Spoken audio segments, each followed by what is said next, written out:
Hey, good morning. I'm Colin from learnitdoitprofit.com, and today I'm joined by Lydia Martin. there you go. Good morning. Good to have you on. And what is your site?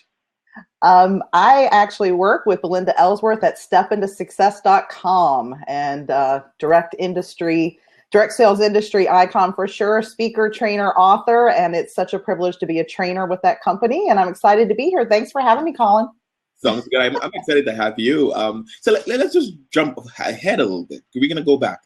Okay. You work with Linda Ellsworth. How did that happen? How did that come about happening? So I have been blessed to be in direct sales for 20 years. It'll actually be 20 years next month. And, I was one of those, I'm sure like many stories, you kind of start in direct sales having no clue really what it is, what it's going to do for your business. You just think to yourself, I need a little bit of extra money. And you have no idea where that world's going to take you. And, we can talk a little bit about all the benefits I feel direct sales is in a minute. But long story short, I developed this amazing passion for just teaching and training. I am a teacher by trade. I was a music teacher actually when I started, but I learned how much I loved helping other business owners and really fell in love with technology. So that was kind of my niche. I fell in love with teaching technology tools, social media apps, things like that.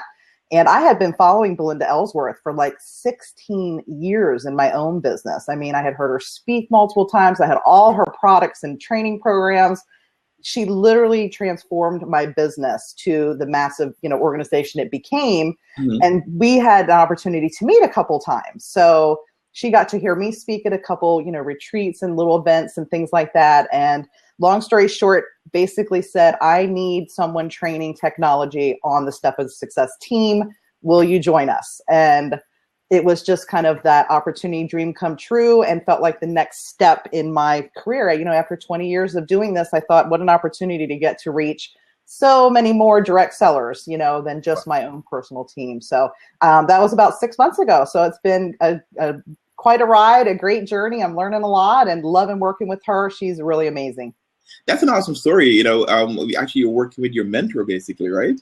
It's amazing. I mean, think about it. If you think of the people you follow and you learn from, that opportunity to get to work with them, sometimes I have to pinch myself.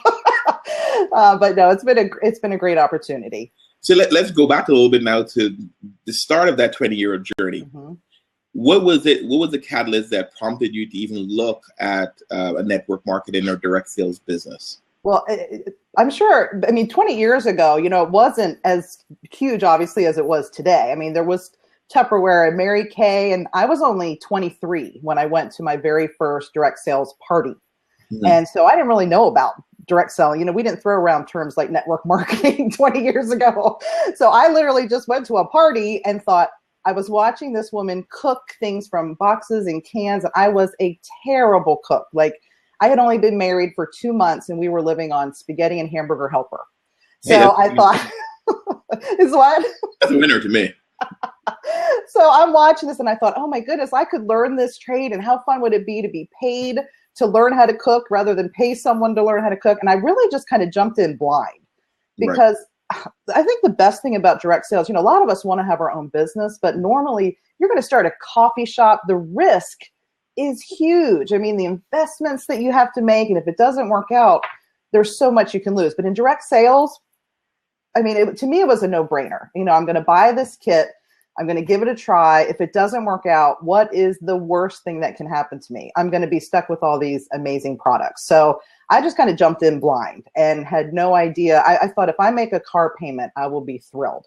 And that was really my focus when I started. So tell us about your first 6 months in direct sales. What was that experience like? I was just having fun. I think some people take themselves too seriously. I just kind of jumped in and I thought, I was just so excited about everything. And I think enthusiasm goes a long way. Some people think, well, I can't ever help somebody else do what I do until I know the business or I know what I'm doing. I never had that mentality. It was always like, I'm just going to have fun. I'm going to invite other people if they want to know more and just kind of say, well, the person who helped me get started will help you too. And I think that just is what drew people. And before I knew it, I had a team before I ever really was trying to have a team. And that's kind of how it all got started. At that time, what was your profession? You said you were a teacher, right? Were you teaching at that time?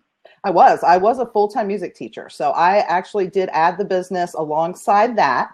And what an amazing benefit to have that kind of flexibility where you set your own hours.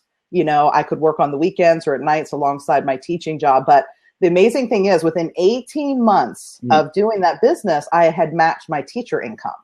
So when I got pregnant with my first child, it was kind of a no-brainer. I was like, do I keep teaching or do I start really making the most of this business and get to stay home? And that had always been a dream of mine. So that's what I did. Became a stay-at-home mom in 18 months. There you go. So when you first started, what was your husband's take on it? Well, it was funny because when I first told my husband I wanted to do it, he said, "You're going to cook for people." Like, it was kind of a shock for him because I really was not into cooking. But he honestly, for the first year, had no idea what I did. It wasn't until I took him on our first incentive trip. So my first year in the business, I earned an incentive trip to San Diego. We were newlyweds, so no kids at this point. And we're standing on top of this gorgeous hotel in San Diego overlooking the Coronado Bay. And he's just looking out going, I can't believe this was free. I can't. And then at that point he went, okay, tell me what you do. And that kind of got him on board. And that was no looking back. From that point, it was like, when are you doing the next party? The proof is in the pudding, basically. Exactly. So for you, you basically started out of enthusiasm and that belief of wanted to get something accomplished. For you, it was about the product first, right? It was about the products. And, you know, again, it was all about just a couple, you know, sure, a car payment would be great, but I wanted the products anyway. And then, you know, I just realized so quickly all the skills I was learning that I could apply to so many other areas of my life. You know, I was not a natural born, you know, public speaker. I really wasn't a comedian at that point. I don't consider myself a comedian now, but I wasn't as relaxed with people. And I couldn't really, I would get flustered. Like if I dropped something on the floor or I did something that I felt was silly, you know, and I've just learned so much about being comfortable and confident from getting out there, being with people and meeting so many different people, not always just being in your same circle. I think that really expands your, you know, just learning how to deal with all kinds of different personalities from your team, your hosts, everything. So it's just such a great learning experience. So when you first started, what got you, where did the training come from? Were you open to the training? Were you open to you see, now it's very different. Let me just rephrase this.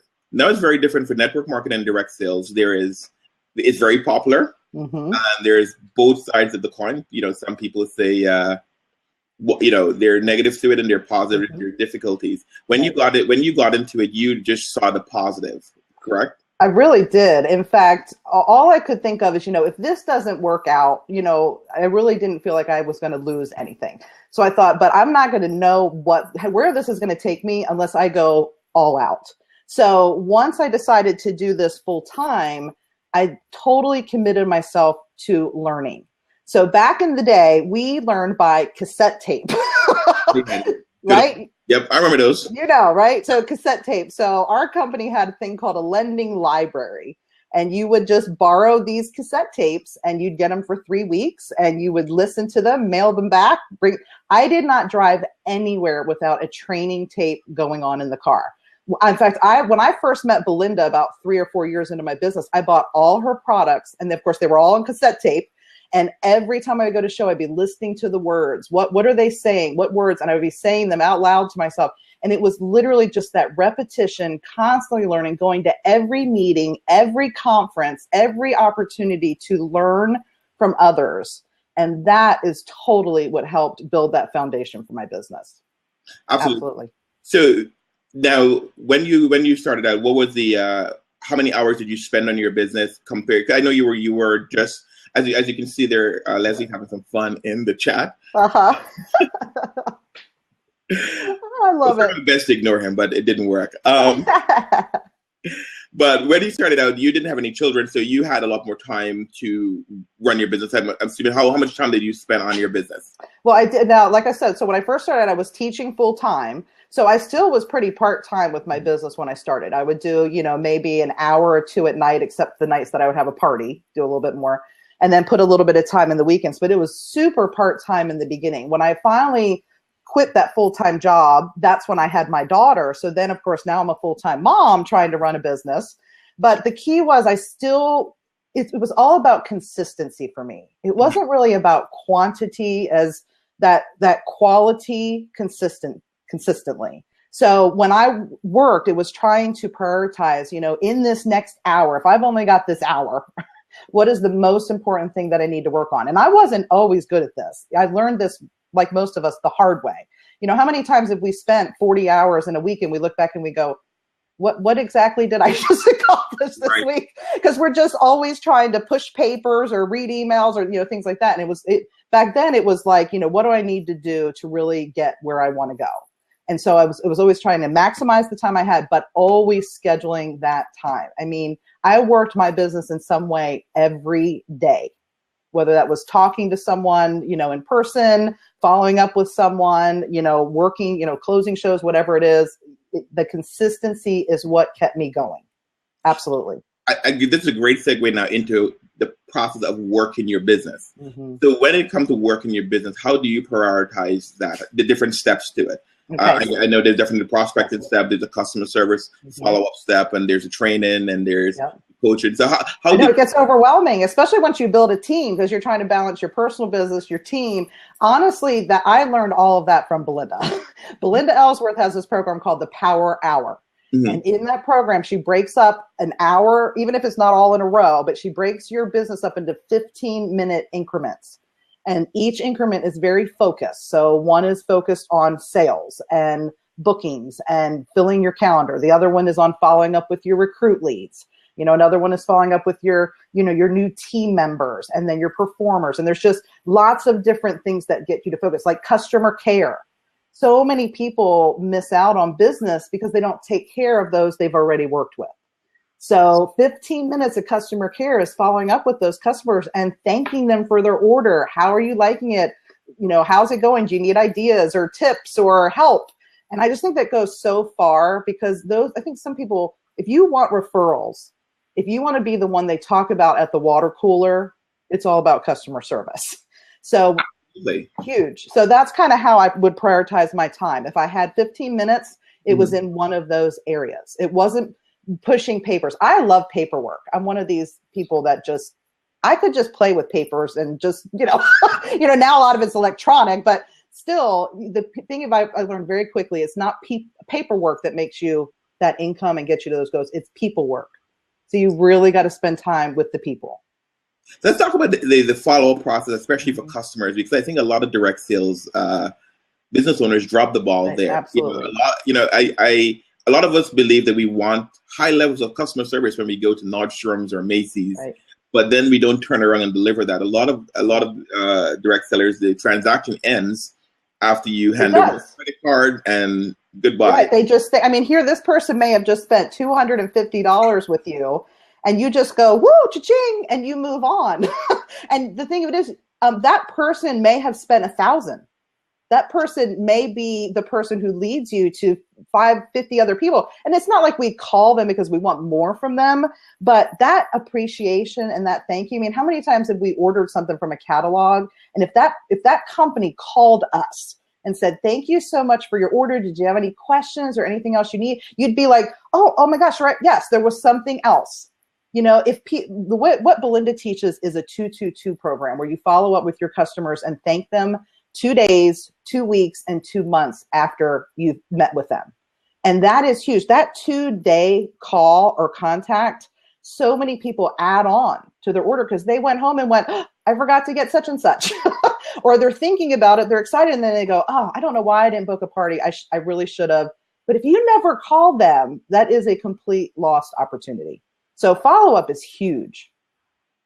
And the other part where we drop the ball when it comes to follow up is that initial contact when you meet that initial prospect. It may not be the right time for that person, but you totally forget to the tracking. How do you recommend direct sellers going about coming up with a system that they can actually track their prospects through the process? And a system is key. When you have systems, that's what helps you. So now these days, I won't say how I used to track before, but now everything for me is right here. We got to stop talking about cassettes and catalogs and, Right. So I think, there's so many great productivity tools out there that are going to help you with that tracking. And today it's all about, is the information always with you? So, if this is what works for you, then use this, but then this always needs to be with you, because you want to maximize those times when you run into someone at the grocery store who says, oh my goodness, I need to buy such and such, or I want to have a party. If you have no way of capturing that information right then and there, for me, it's as good as gone. I mean, I learned very quickly, Post-it notes got lost. I wouldn't remember. And how many missed opportunities we have when we aren't consistent about tracking. So I definitely am an Evernote gal. I track everything in Evernote. What I love about Evernote the most is its tagging system. So when I enter in someone's contact information, I tag them according to the type of lead they are. And so I can tag them as a recruit lead, as a July lead. You can tag them by month, by type, by whatever. And then the great thing about Evernote is you just type in July lead, and now I have all those people who said, I want to have a July party. They're all in here ready to go. And then I can check them off. It just helps me. Somebody else said they love Evernote as well. It's just a huge productivity tool for me. So that's made a big difference. Evernote definitely made a big difference.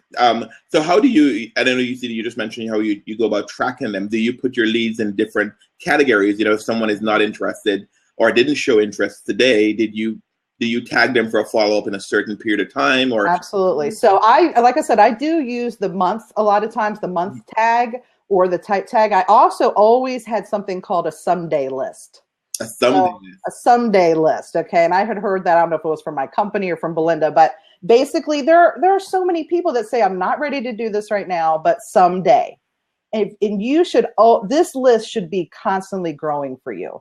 That way, anytime your company offers a special new consultant promotion, or, you're having a special event at your house, you've got this group of someday people that you're just going to follow up with and say, hey, you asked me to follow up with you. I had to tell you about this great option, or just check in. What's going on in your life? Have things changed? I know you said you wanted to earn money after your daughter was married or whatever. And you got to take good notes like that. People who say, I can't start right now because my son's having a baby or whatever, you put those in there so you can be really personal when you talk to them. It's not just, I'm calling to sign you up. Usually that's how the conversation go. Are you ready to sign up or not? Exactly. So do you use a specific CRM or do you use Evernote as your CRM? Well, with Step Into Success, we use an Infusionsoft. So, but for most direct sellers, that's not necessary. But no, I absolutely use Evernote. And that's how I track. And of course, and our company's website too would have, the CRM. So we could do a lot of customer follow-up, see what people ordered. I didn't take the time to put in all that information in Evernote. It was just more anything I need to know on the fly when I'm in a carpool line, because people have to maximize those small pockets of time no matter where they are. So I'm like, you got 10 minutes, you're waiting somewhere. Okay, who do I need to follow up with? July leads. Oh my goodness, I've got 3 people here that said they want to have a party in July. I'm on the phone. I'm going to find out what's going to work for them. So that's what worked great for me. And Leslie asks if you use preset tabs or you create them as you go. I create as I go. In fact, when you click on the tags in Evernote, I didn't realize how many hundreds of tags I had, because it's not like I went in there and created all those. I just create them as I go, as I need. I just find that to be easier. And then that way, in my mind, it's like at that moment, what do I need? It might be a new tag. It might be a tag I've used. But no, I don't have preset ones. So do you still have the training that you've done on Evernote? You've done a blab with an Evernote training. Do you have that posted? I do actually, and I'll post the link. I did just a quick little, this was like, I had only been on Blab like 3 days. So I thought, well, I'm just going to hop on here and talk about what I love about Evernote. So I'll post the link to that Blab. Of course, if you follow me, follow my profile, you'll see that replay on there as well. And those of you that are live. Blab.im/direct sales rock. Yes, direct sales rock. So, and then the reason why I did that is I think a lot of direct sellers know about Evernote, but they don't know how to apply it to their business type. Okay. Because, Evernote's for everybody, but everybody uses it differently. So I actually, we have a course at stepintosuccess.com. It's under Digital Academy. And it's a course on how to use Evernote in your direct sales business. And I think that is a helpful thing, just because I really walk you through how do you use it to follow up with your leads? How do you use it for invitations, communication, host coaching? So I'll post the link to that as well. Please do. And then the training that you actually did a pretty cool, you mentioned a cool feature basically where they can use it as a website where it's constantly updated, and the link is always live, but the notes are constantly updated for a promotions link. So, right. And, because this is the thing. I always feel like, a lot of people get in direct sales because how awesome is it that you have a company that's designing the product, helping you with the marketing, handling the distribution. You have so much you don't have to do. It's amazing. But if you want to be unique and be set apart from all the other consultants in your company, you have to go above and beyond and do something special, I feel, for your customers, for your hosts, so that people think of you when they think of that company. So I created a promotions link where I offered my own special events, my own, special offers, and I created an Evernote with a link. And then my customers just basically learned, you want to know what Lydia has going on? Go to this link. And it was in Evernote, it just automatically updates. It looks fantastic. It kept people connected and engaged with me. So I loved Evernote. That worked great. So what is another productivity tool that you would recommend for network marketers or direct sellers? I would totally be lost without Google Calendar as well, for sure. And, it's so funny. I had Google Calendar for a long time and just used it to enter events, but I did not use all of the other features. Like I didn't some of those features, because I just use for events right now. So maybe okay, well, and I mean this for events, but just here's one tip. Okay, so for our team, we have a call, the check-in call daily. And how many conference calls have you been on? Where you dial the number, you wait. They say, "What's the access code?" You have to go. Okay, where did I put the code? Where's the code? Hit the pound sign. This is the simplest little tip. And those of you that know it, you can laugh at me if this is just a no-brainer. But I put in the phone number, okay, in location. So when you add it as an event, go to location, put in the phone number, comma, the access code, and pound. Okay, and that gets saved in here, right? So that now on my calendar, when I click on it, okay, and open the event, it's a live link. I just tap it. It dials the phone number. The comma makes it wait till the person says, "What's your access code?" It dials the number for you. I mean, how many times have we been on the road having to connect to a call? You can't be like, "Where's the number?" Type in the all I do is hit a button and I'm going to go to that call with the access code. I mean, is that something you knew, Colin? Is it just me that was excited when I learned that? I'm trying to be cool right now, but I'm so excited to get that tip, I actually did not know that, and I've don't know that struggle of trying to drive and with one hand trying to put the code in, and then you're pressing the wrong button. So dangerous. Yeah, yep. So dangerous. So that little tip, I have learned to put phone numbers, addresses, anything that Google will turn into a live link in the location or in the notes. Mm-hmm. I find the location section is actually the best spot to put it because it just comes up as soon as you tap. It's right there at the top, and you just. Oh, location is huge because what I used to do when I would book a party is go to contacts and put in all my host information there. Well, then when I got to go to a party, I got to search for them.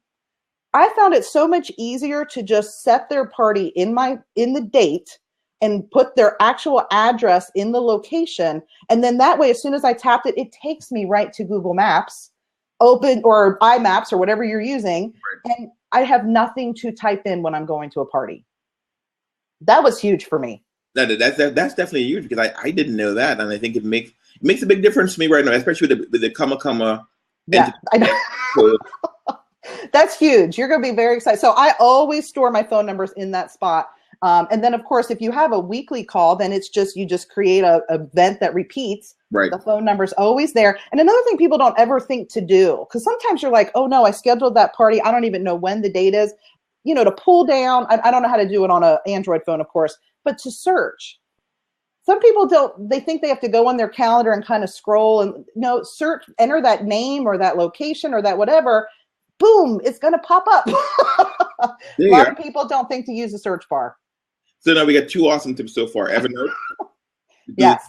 I like tips in threes. What is a third productivity tool that you would recommend, or productivity tip? The third one I cannot live without, and there are options, but for my Mac, I think this is more of a Mac Apple thing, but I believe everyone needs to have a password tool.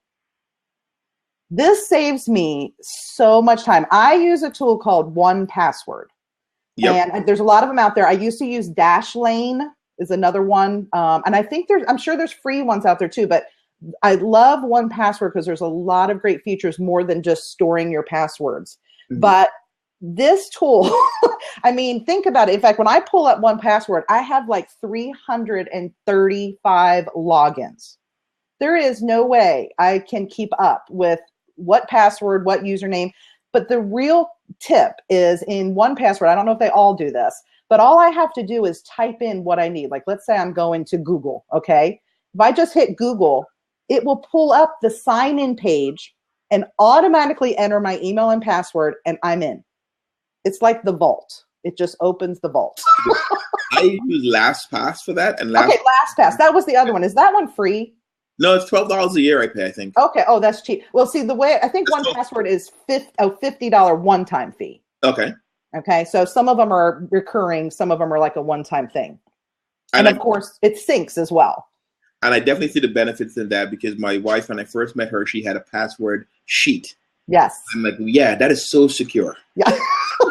The whole sheet back and front with different passwords and logins. And of course, too, it also allows you to store identity information, you know, all your address, contact info, credit cards. So I love anytime I have this massive long thing to fill in, it's just a click, boom, everything's there. To me, everything that saves you time is beneficial.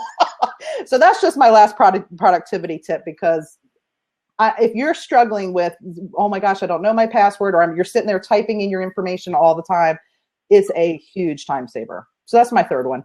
So let's go into growing your business.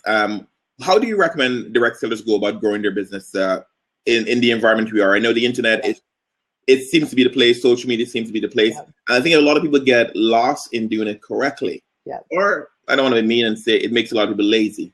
So what is your recommendation when it comes to going around growing?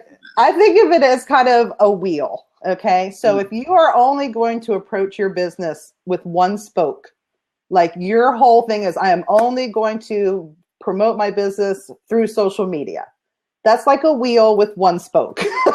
It doesn't continually turn. It kind of is going to stop. Okay. Right. Or like a 3-legged stool or something. Okay. That's just one leg. It's just not very secure. So you really got to open yourself up to variety, I think. Sure, there are tons of people being successful on social media, and then there's tons of people being successful with the home party, with vendor events, with fundraising.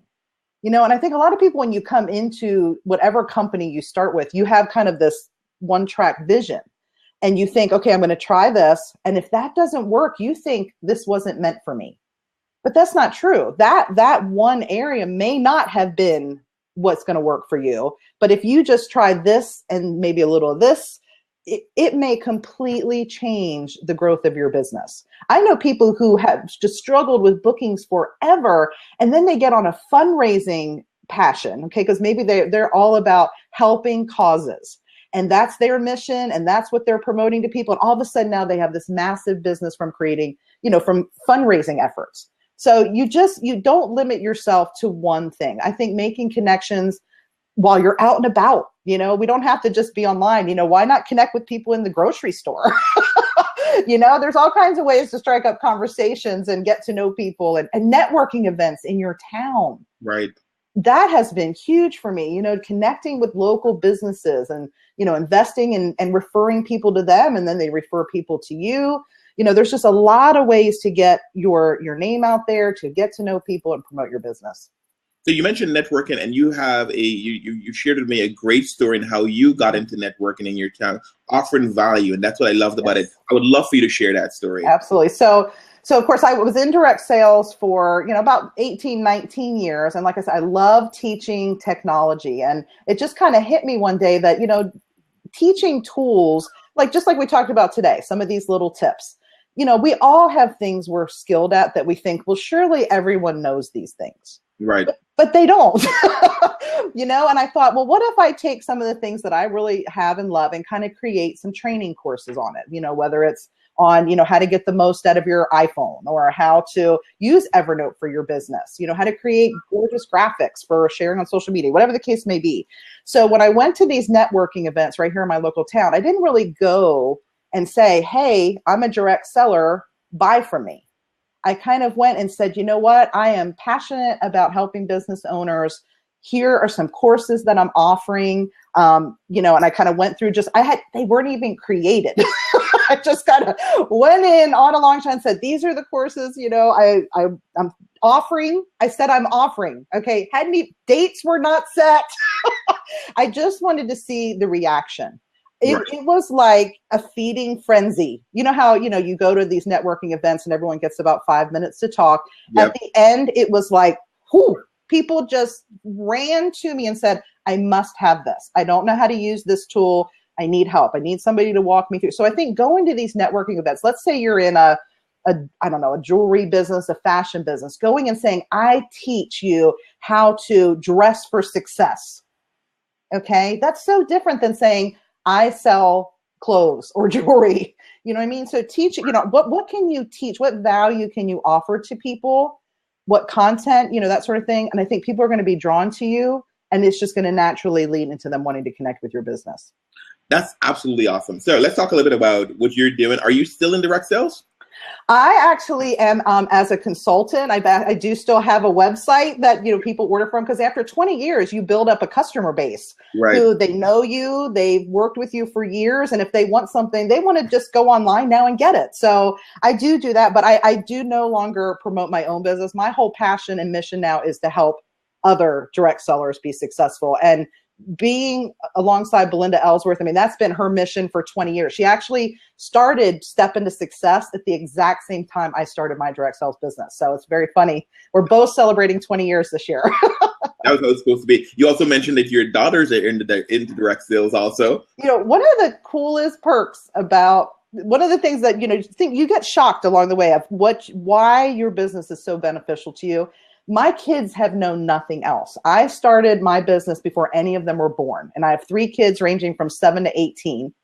And my older 2 girls have been homeschooled for about 5 years.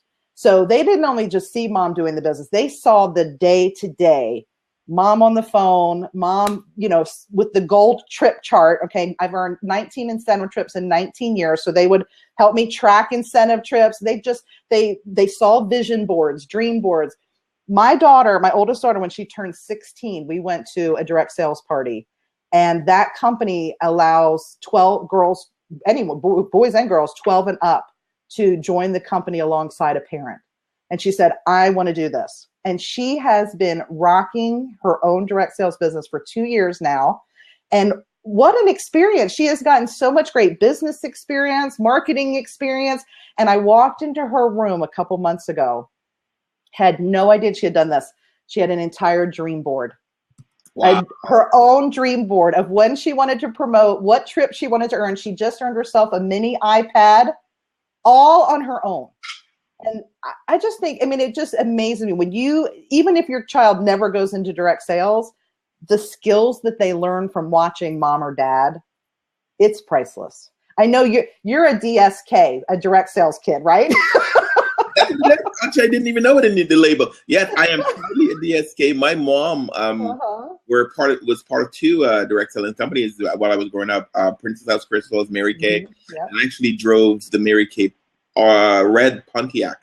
I love it. First cars I drove. So I've grown up in the business, and the thing you're so right about it. You emulate what you see your parents doing. Yeah. And I've always seen my mom as, I call it a hustler, someone always looking to make an additional income, always have options. And I will tell you one thing I like about my mom. She's always worked and had her business on the side, but she's never hesitated to leave a job. If she's not happy, she leaves. Right. I think direct selling gives you that freedom and confidence to not that you feel that you're stuck. Right. It makes you feel like you have options. And to me, that's one of the things I love. One of the things I love about the industry, because when it's done correctly, when it's done when it's taught correctly, and I love how you teach it and Belinda teach it, and there's a lot of other people that teach it the correct way, it is a very empowering industry and a very empowering business model. And I just love the industry. I really appreciate that this was fun. We didn't have to do it again. Yeah. we can do the gadgets and the tips and the tricks because you have a lot of, this is a fun chat. I really appreciate you being here. Well, Con, thank you so much for having me. I have so enjoyed getting to know you, and I love that you have a heart for this industry as well. And that, some people just have such a negative, thought of direct sales. They have no idea the amazing people and opportunities that are in this industry. And so I appreciate you, kind of promoting that and getting the word out. And in fact, Belinda actually has a book coming out on October 5th called Direct Selling for Dummies. So the Dummies franchise of all the direct selling speakers out there contacted her to write this book. And it is going to be an amazing resource. And I think it just puts us on the map, so Direct Selling for Dummies comes out October 5th. If you go to directsellingfordummies.com, there's amazing bonuses you can get right now if you pre-order the book. And that's next Monday, actually. No, it's coming up. We're doing this recording. Actually, that should definitely be a good read. And again, from someone like Belinda, who teaches it in such a positive and a business-minded way, I'm looking forward to diving into it because I love learning about the industry, love getting perspective from different. Yeah, and it's going to be a great resource too for people that have a team, because sometimes it may be overwhelming. I don't know all the things. Well, what a great gift that's going to be, for their team to get to learn all the ins and outs, and really it just speaks volumes for what our industry is all about, because it goes into all kinds of details from the very basic to success stories and the whole bit. So it's going to be an awesome resource. I definitely appreciate you being here, and I appreciate this conversation. I'm looking forward to doing something again. Let's just figure out if we can make it. Absolutely. I would love it. Thank you so much. Awesome. Thanks, Colin. Have an awesome rest of the week. You too.